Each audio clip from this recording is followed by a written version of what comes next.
I want to welcome everybody here to the 111th annual luncheon of the New York Browning Society, celebrated in May each year to honor the birth of Robert Browning on May 8th. We try to get as close to the day as we can, depending on availability. Today, May 16th, is what we could do, and each year we come together to remember the great poet, his beautiful wife, also the great poet Elizabeth Barrett Browning, and we want to thank everyone for coming and enjoying with us this momentous occasion. Thank you. Can we give a round of applause for everyone just being here?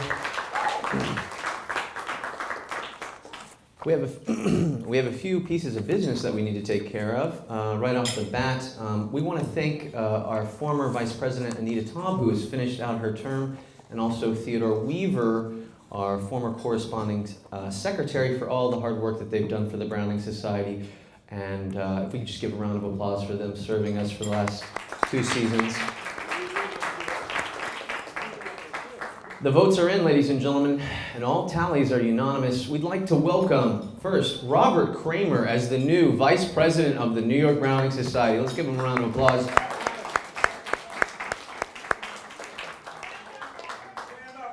Stand up, Robert. Let's see your beautiful face. All right, this is Robert Kramer, ladies and gentlemen. Laura Clark was not able to meet us. She's a professor at CUNY. She could not miss this particular class, but we'd like to give a round of applause for Laura Clark, will be joining us as our new corresponding secretary for the 2018-2019 season. Now, Stephen Downey, who joins us today, will be stepping down from his current position as director at large on the board.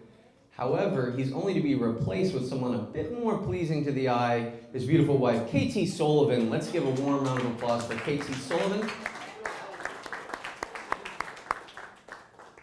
Or she was here. She's hiding, but don't be afraid. Stephen will not be going anywhere. He will take up the mantle of the well-earned President Emeritus, as he's secured this society in most facilities formally for years. And we'd like to see him be more active on the front, behind the scenes, in regards to our capital campaign, raising money for the continued longevity and fortitude of the society for years to come. Let's give a warm round of applause for Stephen Downey, ladies and gentlemen.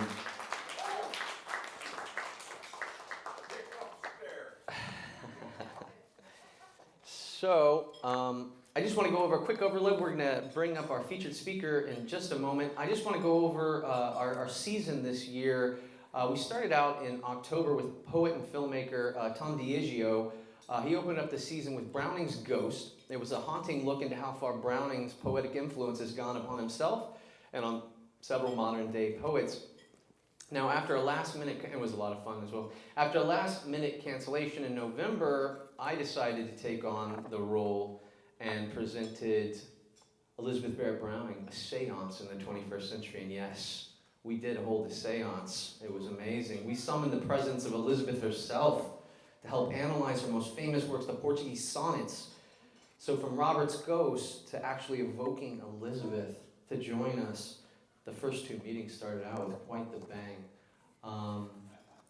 So our next meeting after that is our December meeting. This is an annual tradition here in the Society where all of our members come together and they read their favorite Browning poems. December highlights the talented nature of our members in more than ways than one. Our annual holiday recitation of the favorite Browning poems. Well, we had some great performances, very spirited performances this year. In January, saw us meeting upstairs here at the Sculpture Gallery, where we enjoyed the classic 1934 Barrett's of Wimpole Street. Brilliant movie if you haven't seen it, on the big screen to a very good-sized crowd. The talents of Frederick Marsh, Norma Shearer, and Charles Laughton, and of course Flush the dog, told the tale in such beautiful cinematic fashion of the meetings of the 2 lovebirds in a way modern-day cinema truly cannot hold a candle to. Now, this is one of my favorite, and I think it's become a gem. In February, we welcomed Xavier High School, and we have several members here from Xavier High School with the grace of Margaret Gonzalez and Mary Grace Gannon that have brought together some of the best poetry that we have seen. We invite Xavier High School, and we've worked in the past with Gramercy Arts High School and now with Xavier High School, and we're looking to actually involve other high schools in the future. We bring out kids to showcase their unique talents and to come out and read their original poetry and also the poetry inspired by Robert Browning. This is the best meeting in my opinion every year. So February, if you have an opportunity, join us and see some of the best that the high school kids here in the New York City area have to offer, and soon you will see what I am talking about as we go through the winners. Now in March, we were very happy to have our new Vice President, Robert Kramer. He dazzled us with his scholarly presentation of Male and Female in the Poetry of Elizabeth Barrett Browning. This detailed look into both the mental and emotional differences between the sexes in her poetry paints a fascinating portrait in the manner in which Elizabeth, one of the world's first foremost feminists, observed the dichotomy of gender in the Victorian age. Now, last month, our new corresponding secretary, Laura Clark, presented Juliet Margaret Cameron's portraits and the dramatic monologue that, through the lens of some of the world's first important artistic photography, how Robert's poetry shaped some of the world's most famous early portraits, even standing before her and presenting a lion-like figure to be felt even through the celluloid. This impact, beautifully captured by Cameron, is preserved for a new generation. We want to thank Laura Clark for that. So as you can tell, we've had a pretty good season so far, and we're going to cap it off, ladies and gentlemen, with our featured speaker, which is Tom Healy. Now, Wikipedia has his picture, and they say all sorts of stuff, so we're going to just read this because isn't that amazing? Tom Healy, American writer, poet, curator, and public servant. He currently directs the annual Brooklyn Conference on Art and Social Justice at the Brooklyn Museum. From 2011 to 2014, Healy was the chairman of the Fulbright Foreign Scholarship Board, oversees the Fulbright Scholars Program worldwide. He was appointed to the Fulbright Scholarship Board by President Barack Obama in 2011 and was elected by the board 3 times to serve as its chairman.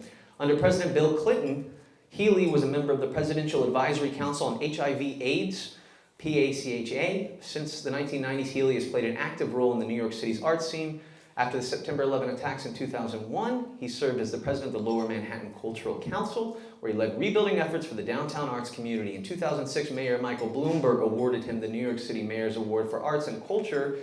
Healy has taught at the Creative Writing Program at New York University from 2010 to 2013, and he's the visiting professor at the New School from 2010 to 2014. I met Tom Healy a while ago. I want to say he is the man, and I am very glad to bring him up on the stage. He is going to give a lecture in regards to, well, hey, how about this? Let's give a round of applause for Tom Healy, and let's see what he has to say. How much does the biography of a poet matter in reading his or her poems? It was a big question to him, and he had a long correspondence with Ruskin about it. And I'm going to talk a little bit about that and some other questions of getting to answers. Let me tell you first about how young Mr. Keppel and I met, though. We met on a September morning in a train station in Ukraine, in a small city called Lviv. It's a city of writers. It's about 4 years ago. Russia had invaded and annexed Crimea that spring. So there was a very tense mood in the city. Our shared contact was a young Ukrainian Fulbright scholar who became James's roommate in Harlem when he was in the States. And that young man came from an illustrious publishing family. I use the word illustrious because for one of the things they were most famous were their lavishly illustrated books of fairy tales from Ukraine and around the world. So train stations, books, Ukraine, Russia, poetry, fairy tales, I'll weave it together, you'll see. James stood, I'll never forget this, I didn't know who he was, I didn't know he was going to be there or with a few other American poets, and they stood waiting as I got off the train station, and he looked so disappointed. You know, he thought, I was supposed to be somebody. And we spent a lot of the time drinking over the next few days, and didn't become anybody more to him, but he did ask me to come here. So let me get to one of those things about weaving all this together. I want to, and it gets to my title of somehow bringing Lewis Carroll into all this. But remember when Alice asked the Cheshire Cat, "Would you tell me, please, which way I ought to go from here?" And the Cheshire Cat, of course, says, "That depends a good deal on where you want to go." And Alice says, "I don't much care where." "Then it doesn't matter which way you go." She said, "So long as I get somewhere." "Oh, you're sure to do that if only you walk long enough." And so I've been always intrigued by that notion of getting somewhere, having a place to go. It's something that is essential to the whole question of poetry. Does it have a place to go? Is it a place of trying to take us somewhere? Fundamental to so much literature is the whole question of the quest and kind of its flip side, the act of wandering. And quest, that act of seeking, searching, hunting, pursuing, comes from the root to ask, whereas to wander, to turn, to twist, to curl, to swing, comes from the root word to weave. And so this thing of asking and wandering, having a place to go and finding a way to get there, they seem unrelated, but they're not. As Tolkien says in Lord of the Rings, not all those who wander are lost. And so, yet being lost is fundamental to what poetry is, and I want to pull you into this through a question of how Ruskin and Browning had this debate about Wordsworth. I'll never forget when I first read Wordsworth when I was 18 years old. I couldn't understand a word of it, and Helen Vendler, who was my poetry professor, said, "Start reading it when you're 50, and you'll begin to understand." I'm 56, so I have 6 years of reading Wordsworth now, and I think she was right. But there's this famous part you all know in book 1 of the Prelude, where Wordsworth is remembering stealing a boat and seeing, this whole image of the sublime, seeing that huge cliff as if with voluntary power, instinct uprear its head. And then as he rowed, he said, it measured with measured motion, like a living thing strode after me. He's in the boat, suddenly the mountain is chasing him. He's being pursued. And then he writes, for many days my brain worked with a dim and undetermined sense of unknown modes of being. In my thoughts, there was a darkness, call it solitude, or blank desertion. No familiar shapes of hourly objects, images of trees, of sea or sky, no colors of green fields, but huge and mighty forms that do not live like living men, move slowly through my mind by day, and were the trouble of my dreams. This bothered a lot of Victorian poets, this question of the world in which you experience things not being animated, not being something that becomes anthropomorphic or like us, but that it in certain ways just disappears into what he calls blank desertion, nothing familiar.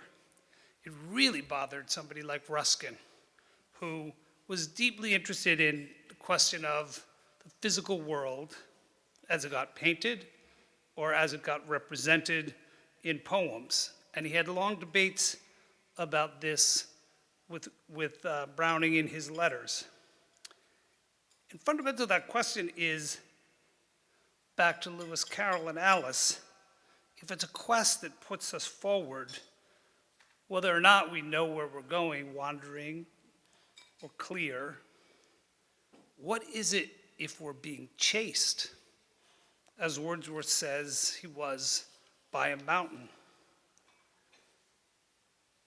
He also wrote, there was a time when the sight of a steep hill covered with pines cutting against a blue sky would have touched me with emotion inexpressible.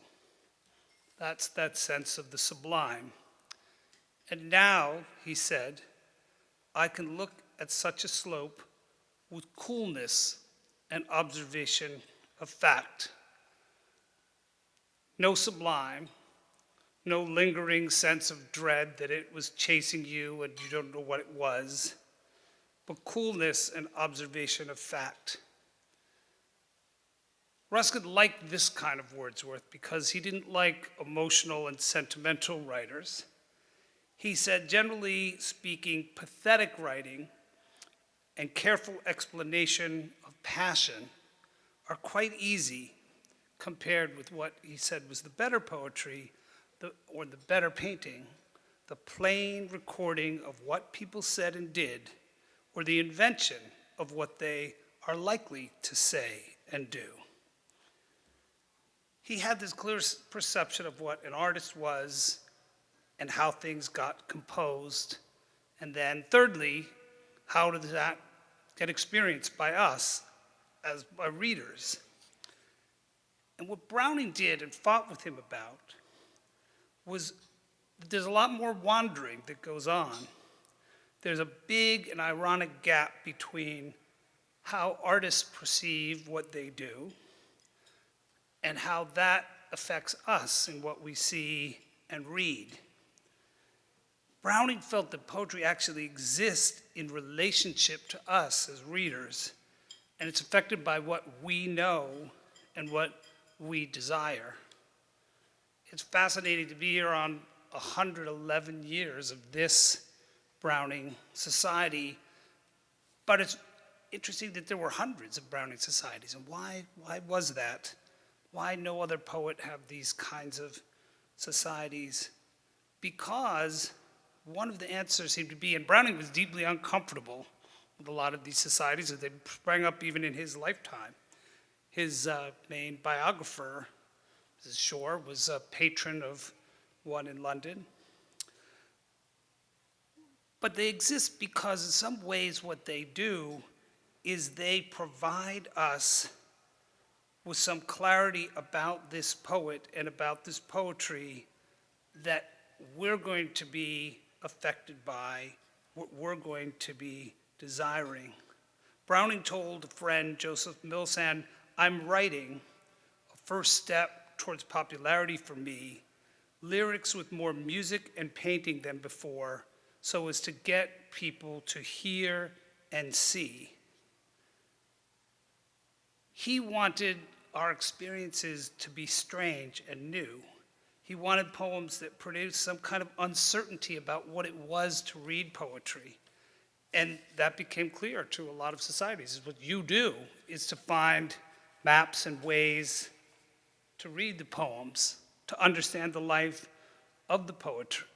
And what he believed was that as he moved in the arc of his career to become more dramatic in the writing, he felt, and I think a number of scholars bear this out, that there's a kind of triumph in failing, the prospect of not achieving the quest, in losing the sense of a place of purpose and clarity of where you're going, because what's happening in that sense of failure is that a world and a self are getting invented in relation to us and language.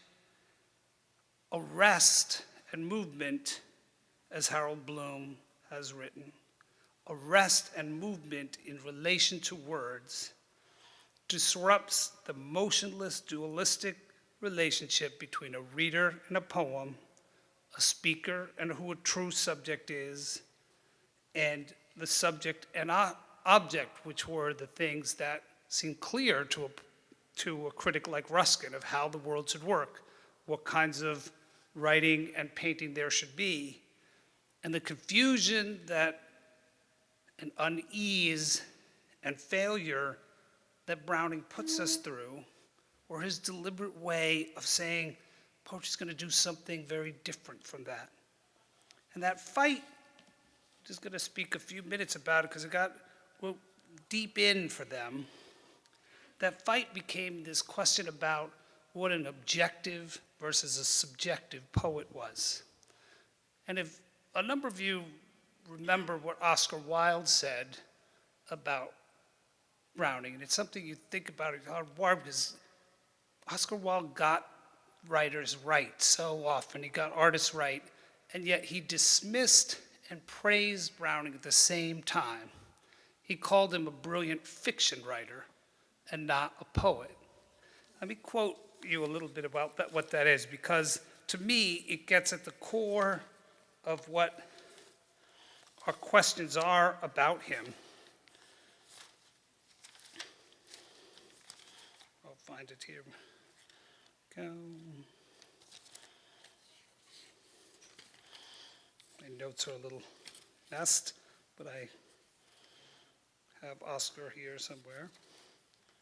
Here we go. He writes in the dialogue, The Critic as an Artist, Browning is the most Shakespearean creature since Shakespeare. If Shakespeare could sing with myriad lips, Browning could stammer through 1,000 mouths. Yes, Browning was great.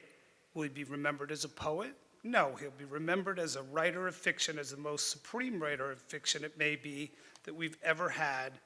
His sense of dramatic situation is unrivaled. And if he could not answer his own questions, those questions of, for example, where is Child Roland going and where does it get us? If he can't answer his own questions, he could at least put problems forth. And what more can an artist do? Considered from the point of view of a creator of character, he ranks next to Hamlet. Had he been more articulate, he might have sat beside him.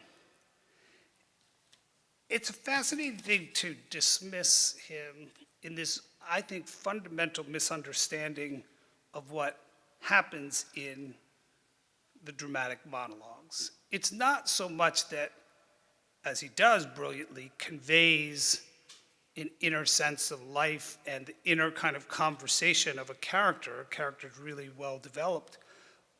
But it's in this incompleteness of those people, this unclarity of who they are, what they want, and what they might be able to achieve, that he succeeds. Ruskin thought that we needed to be able to have art that gave us a sense to see clearly. But Browning said that seeing in the way poetry works shouldn't happen in this plain way, as he wrote.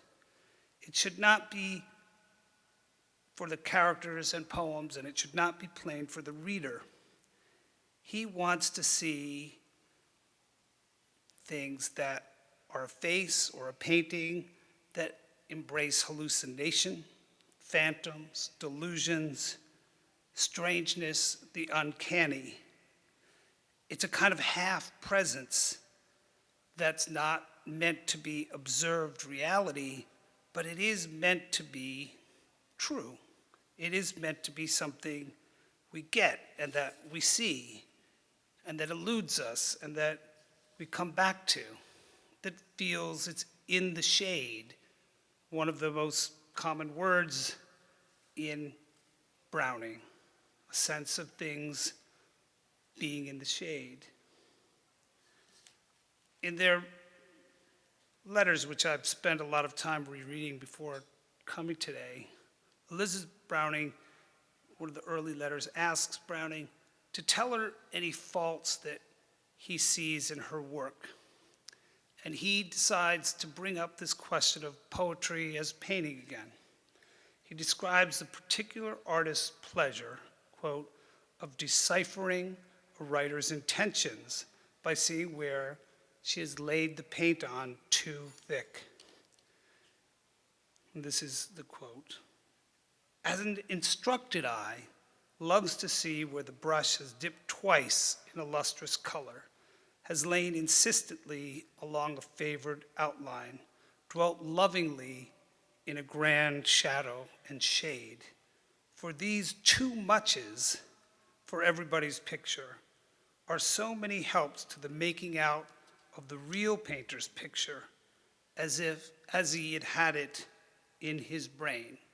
That too muchness, that sense of going back, that obsessiveness, that wandering is where he believes we can locate poetry. And it's the joy that I've had in reading Browning myself. So I thought I'd keep it brief like that since we have so many students whose work we're going to read, but thank you. Thanks for letting me share with you.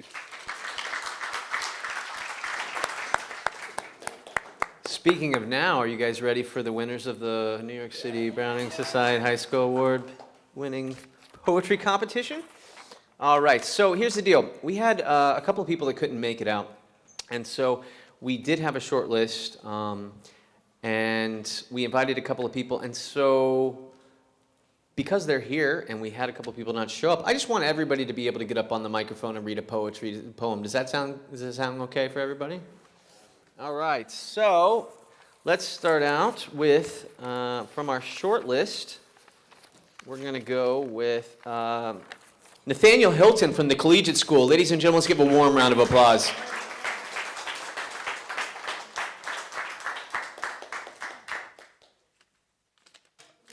Thank you. I just want to preface this by saying, okay, does that sound better? Yeah. So my idea of poetry is sort of words on paper that are supposed to bring questions and discussions in uncomfortable spaces that aren't, necessarily had and should be encouraged and had. So my idea of poetry is to sort of bring activism to things that are often unheard and awareness. And my inspiration is Dinesh Smith, an African-American male poet. So I'll begin. The title is Shade Me In. Blackness is a thing that crawls beneath the surface of the skin. Blackness is a thing that powered American economics via the cotton gin. Blackness at a young age festers like a sore. But blackness at an old age is something to believe in, something to embrace. My cursed black qualities make me a proud monkey. I am as skinny as a poor man's wallet, as skinny as a fishing rod without fish or bait, as skinny as a split toothpick covered in blood, as skinny as a rail that can no longer guide you, as skinny as a stem on what used to be a healthy, rosy red rose. I have a nappy hair curly on top, cut short on the sides and back, a single line etched on the left side, style. I have brown eyes like warm cocoa on a cold day, like oven-baked chestnuts in the fall, like melted Hershey Kisses when you forget them in your pocket, like coffee and cream met to keep those eyes wide open, no opportunity for a deep sleep and American dream. I have red lips, thick, sometimes dry, but mostly wet, good enough for making love. I have black arms, bony and slightly hairy, but with skin light enough to see the green veins running through it. Black hands, long and double-jointed soft fingers with nice pink fingernails, good enough to caress you. A black upper body, ribs clearly visible, 6 abs all in eye view. An Audi, good enough for no shirt on the beach. Black legs, bony and also slightly hairy, but with well-defined calves, good enough to outrun most. Black feet, size 10 and no sweat odors, but shaped flat, good enough to get through a full day of walking. For some reason, all this blackness that runs in me instills fear in others. So if you're scared of it, I guess that gives me inconceivable power. If the blackness that crawls beneath the surface of my skin is so evil, then what am I? Thank you.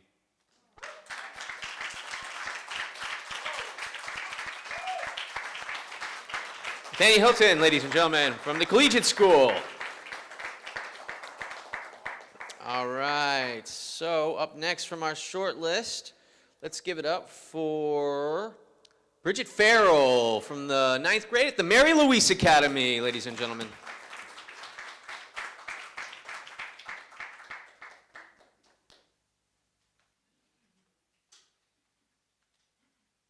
So I'm just going to start by saying that I usually write prose. This is actually one of my first times writing poetry, so okay.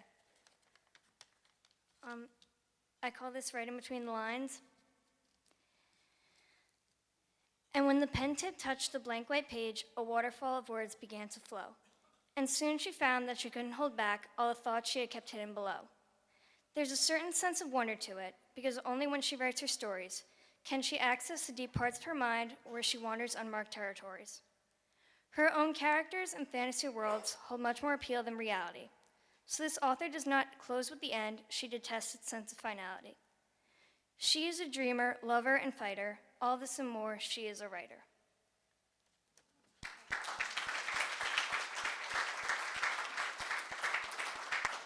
Thank you, Bridget. All right, so our last off the short list, let's give a round of applause, ladies and gentlemen, for Daniel Whatahan from the High School of American Studies at Lehman College in the Bronx.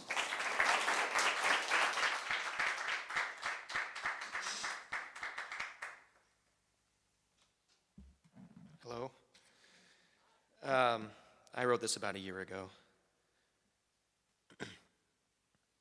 The cement splits, and with it, the silence ends and the morning breaks, under the point of a jackhammer. A clamor of hands, bands of men seizing the streets and stammering, asking for nothing, unthinking.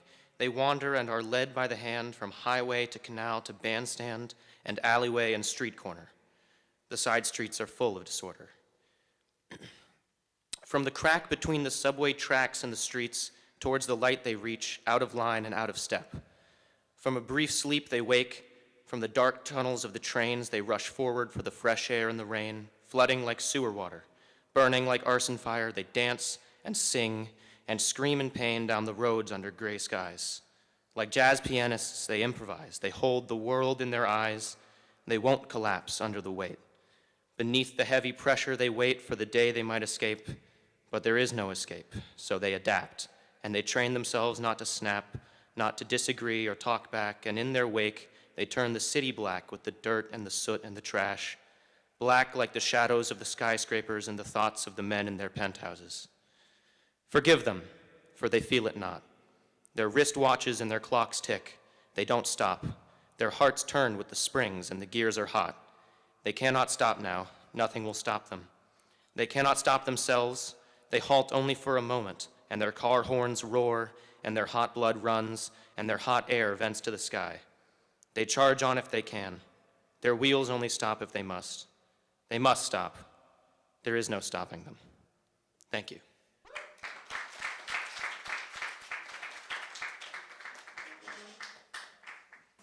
All right, let's give a round of applause, ladies and gentlemen, for our short list. These are the kids that just too good enough that we couldn't invite to get them up on stage and hear their poems.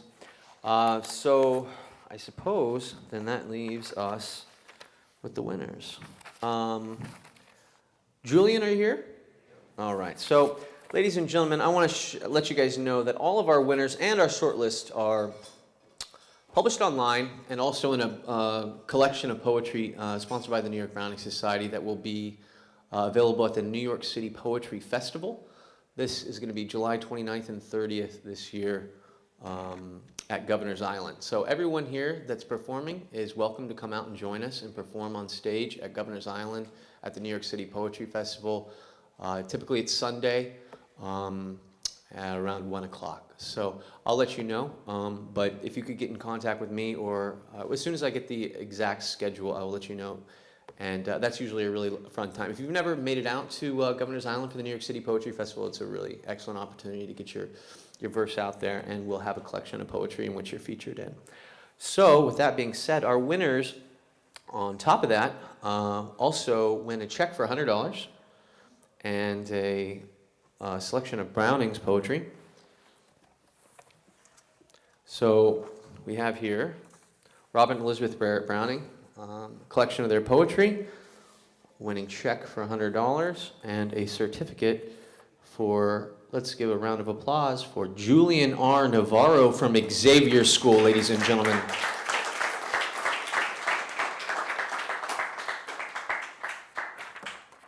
Look good? That's me. All right. Thank you. Mrs. Sullivan, I'd like to sing this one. Could you? No, no.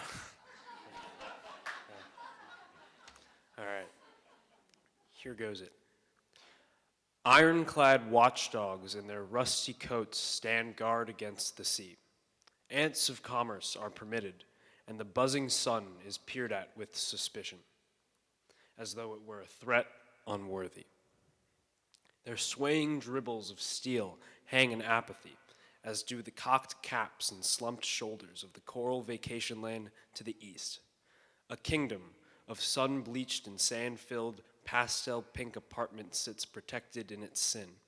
The wispy clouds peek down at the seated and open-toed, leather-skinned laggards who return an upwards glance for a passing moment, only to return to their worldly observations of the blind, zinc-coated faces who walk past in ignorance with their concrete-slapping flip-flops. That's called The Port of Miami is Sunburnt Too. Thank you.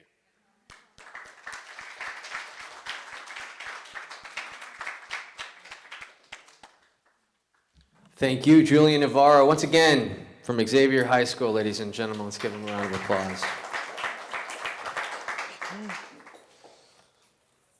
All right, so let's take a look.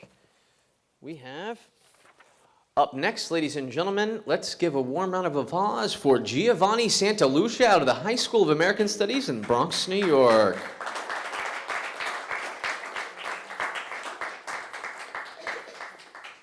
Book, check. Perfect. Thank you very much. Yeah, no problem. Okay. I guess, thank you very much, Mr. James Keppel and the New York Browning Society. This poem is titled Untitled. That irreversible stain on the edge of my window spoke to me more than any white-robed archangel or celestial monk ever could. I was 6, read to from tattered pages each night, still young enough to fall asleep on the rocking chair, but old enough to dream of rain-glazed Greenland or Singapore with her dewy horns. But I was still young enough to hide. Living in the wind, our own pint of heaven stuffed into some corner or other. The paper on the globe in my room grew old and cracked like thinning lilac petals, but never stopped spinning. To have a world under my palm, to have a world away from the hallways bloated with Folgers tins and film canisters, away from the sick sweet summer and my mother's slow-talking friends, was burning glee. I'd watch clouds, crisp yellow around the edges, creep along as the hot, hollow sky sunk over fields outside, where stuttering millet interrupted our house's shadow. We weren't among the pockets of life scattered along the road. We were never ones to remember names or draw straight lines or carry folders. Sometimes you get lost and you don't even know it. Thank you.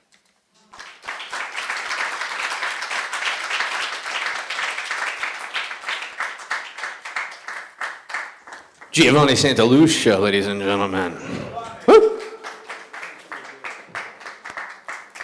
Bringing the fire. Let's see, who's up next? All right, so,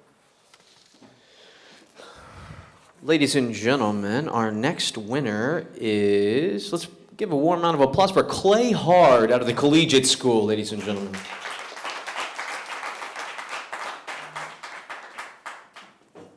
Book, check. Yeah, looks good. All right. Hello. So I'm a runner. I run track and cross country. And so just like a short preface, a lot of people ask me, why do you do that? It sounds insane. You just make yourself hurt a lot for a long time. And so I've thought about that a lot too. And so this poem kind of came out of just trying to think about that. Because it's something, honestly, that I don't even know if I can answer. So this is called Footsteps. The leaves fall early this autumn in wind. This might sadden some, but to me, it means the softening of the ground and that smell of damp leaves in the dirt I love so much. As I hurtle through the woods, the footsteps of others fading behind me, all I can hear now is my own breath and the crunch of the cinder path beneath the spikes on my feet. I tend to feel like an animal, panting, teeth bared, moving as fast as I can as I dig into the hill ahead of me. Strangely, though, I feel now the most peaceful I felt in a while, me and the trail. The pain arrives, but that only confirms that I'm doing what I'm supposed to. I speed up. Strangely, again, at the peak of the hill and at the peak of my suffering, a grin spreads across my face. That's why I do it. Why I add an extra 3 hours of work to my days. Why I hurt even when I'm feeling most tired. Even when most kids dropped off the team, I'm still here. And I'm loving it. Thank you.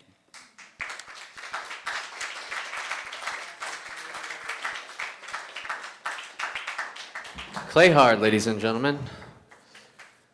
If you don't clay hard, just go home, right? All right. So, up next, all right, we have, all the way from the Xavier School, let's give a warm round of applause for Eli Schukert, ladies and gentlemen.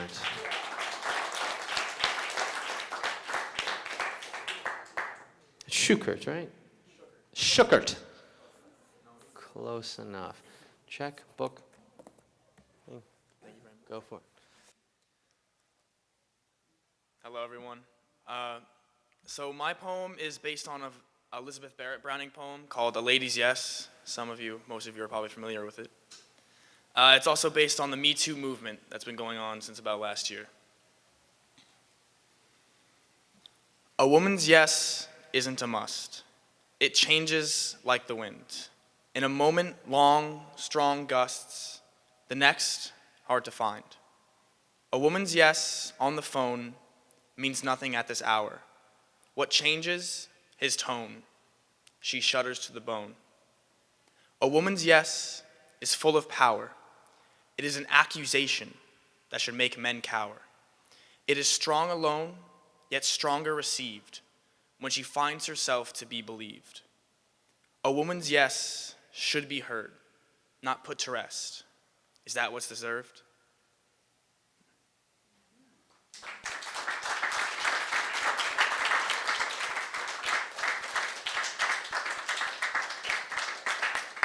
All right, Eli. Let's see here. So, just to let you know, we had a member from the High School of American Studies, Susanna Schul, that could not make it with us today. Will you take home with her, or whoever? Yeah, you'll take home, Giovanni? Yeah, cool. So, let's give a warm round of applause for Susanna Schul, who cannot make it for her award-winning poetry. And without that, we always save the best for last. Let's give a warm round of applause from the Xavier School. Once again, Calvin Singleton, ladies and gentlemen.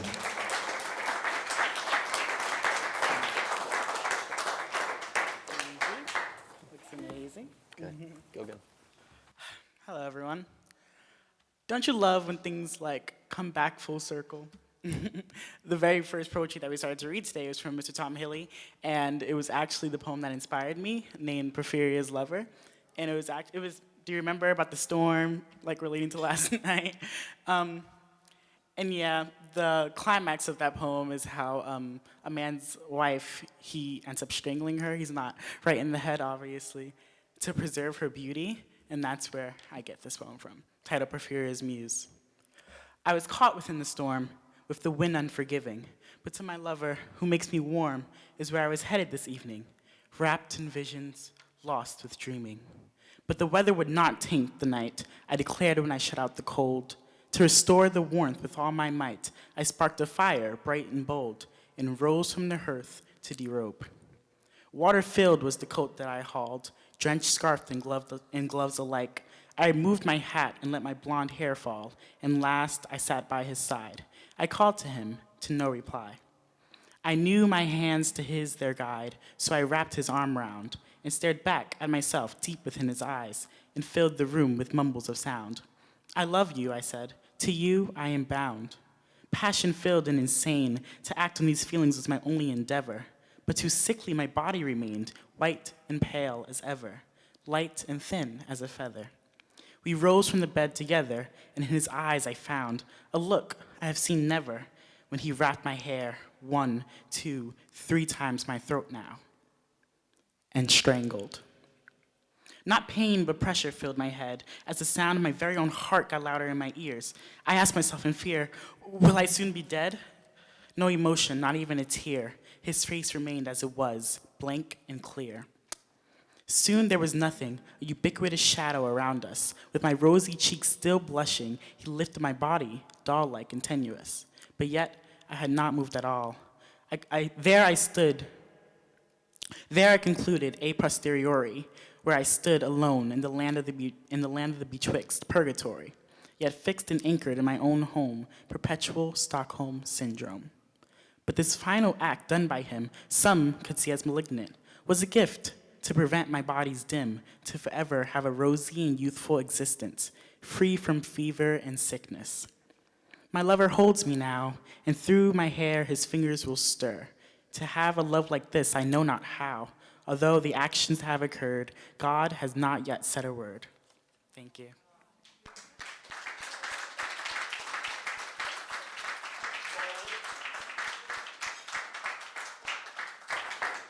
Has anyone ever done that before? An answer to Porphyria's lover? So we had Elizabeth doing now for the first time, and we have now Porphyria's lover speaking up. It's about time.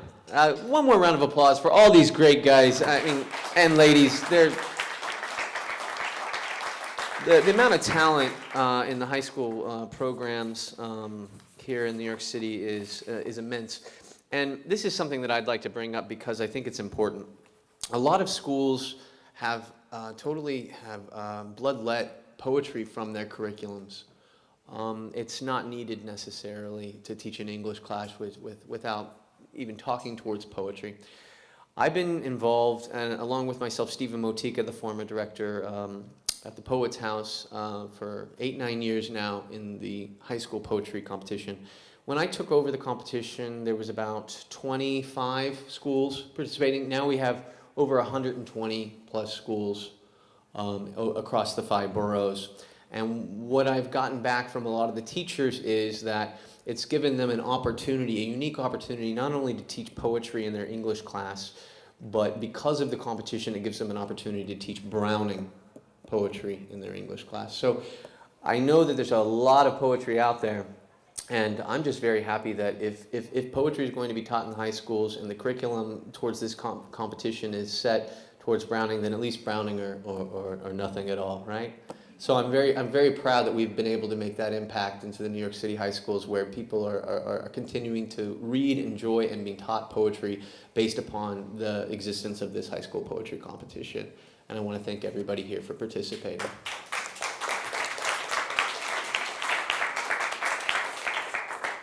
That being said, there was a couple of things that I wanted to mention in my original presentation.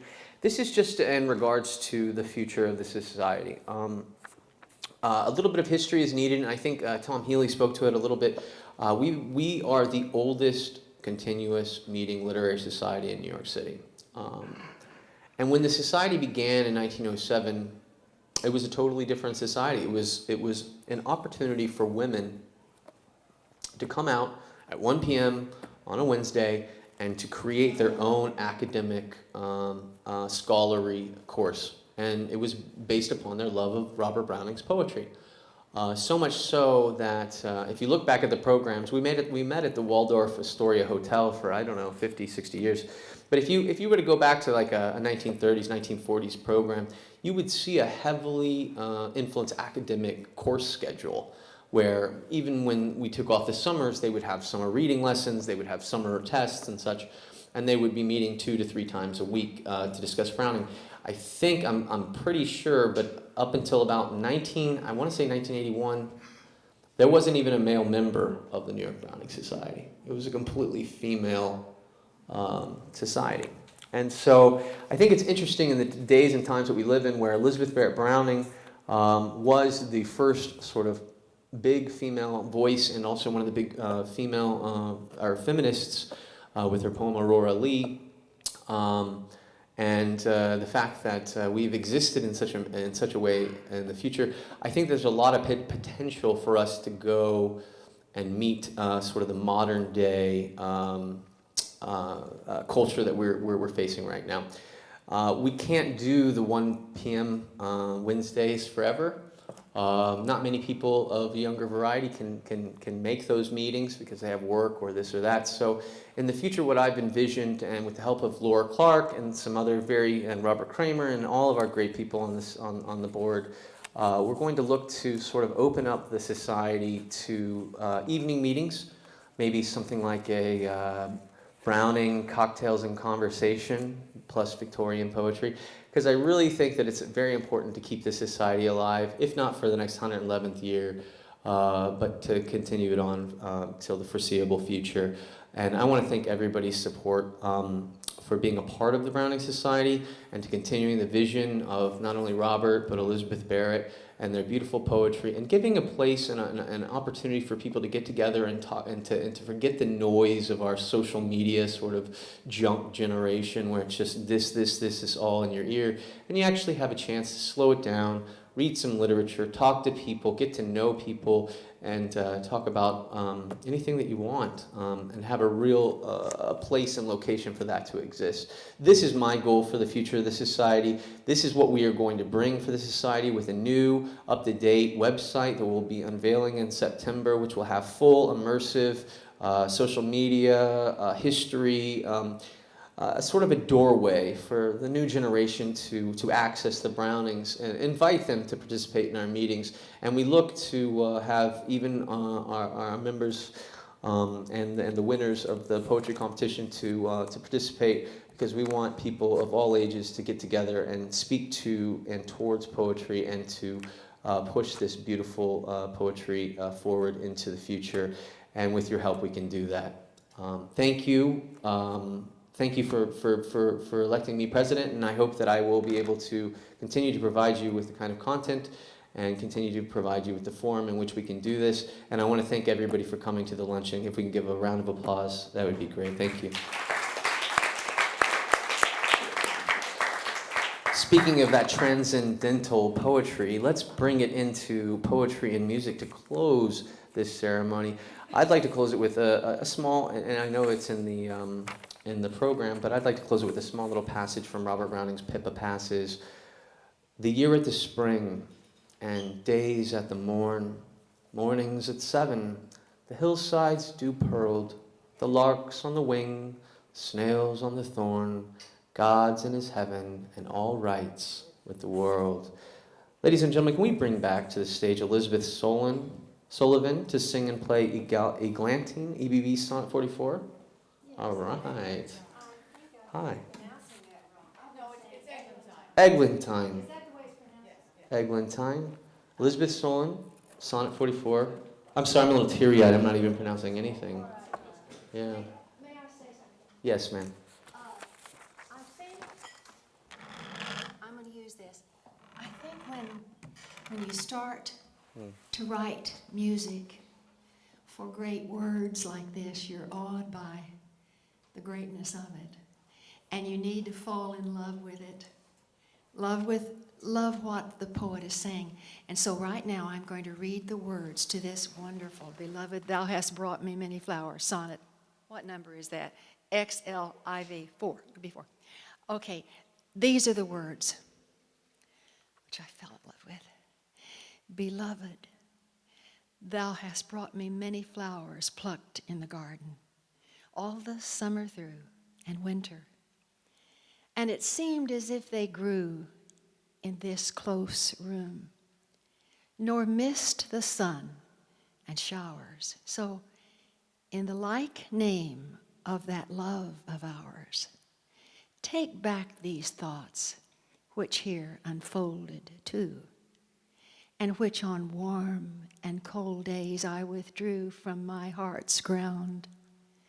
Indeed, those beds and bowers be overgrown with bitter weeds and rue, and wait thy weeding. Yet here's eglantine, here's ivy. Take them, as I used to do thy flowers, and keep them where they shall not pine. Instruct my eyes, instruct thine eyes, to keep their colors true, and tell thy soul their roots are held in mind. How could you not write a song? How could you not try to write music to go with it? It sings by itself, but I added the music, so here I go.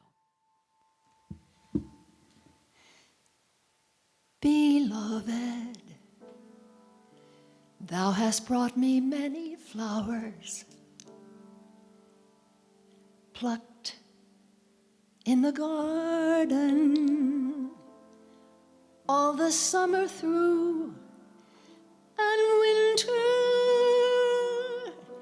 and it seems as if they grew in this close room, nor missed the sun and showers. So in the like name of that love of ours, take back these thoughts which here unfolded too, and which on warm and cold days I withdrew. Whose beds and bowers be overgrown with bitter words and rue, and wait thy weeding. Yet here's eglantine, here's ivy. Take them as I used to do thy flowers, and keep them where they shall not pine. Instruct thine eyes to keep their colors true, and tell thy soul their roots are held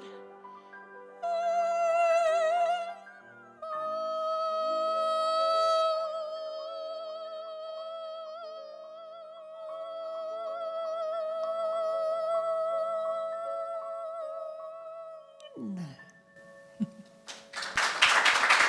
Oh. Love that thing. Elizabeth Sullivan, ladies and gentlemen. Yeah, love that. So we're going to Love be those playing. words. We're going to be playing one more piece. Yes, this is the Pièce de la Résistance, my daughter singing. How do I love thee? Sonnet 43. How do I love How thee? do I love thee, my darling? Come and sing it. And all right, Katie Sullivan, ladies and gentlemen.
had I on earth to do with the slothful, with the mawkish, the unmanly? Like the aimless, helpless, hopeless, did I dribble being who? One who never turned his back but marched breast forward, never doubted clouds would break, never dreamed though right were worse than wrong would triumph, hell we fall to rise, are baffled to fight better, sleep to wake. No, at noonday in the bustle of man's work time, greet the unknown from afar, bid him forward, breast and back as either should be, strive and thrive, cry speed, fight on, wherever there as here.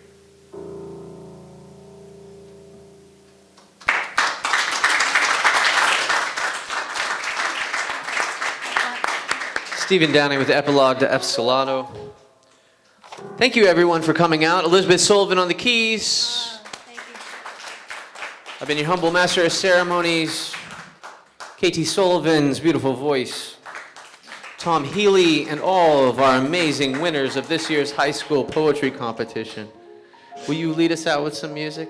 I'd do that. I'd love Elizabeth that. Sullivan, ladies and gentlemen. Thank you, everyone, for coming out. We look forward to seeing you at our meeting starting in October next year. And for all the kids that are not going to graduate, go for 2 years in a row, back to back. Take care, ladies and gentlemen. Thank you.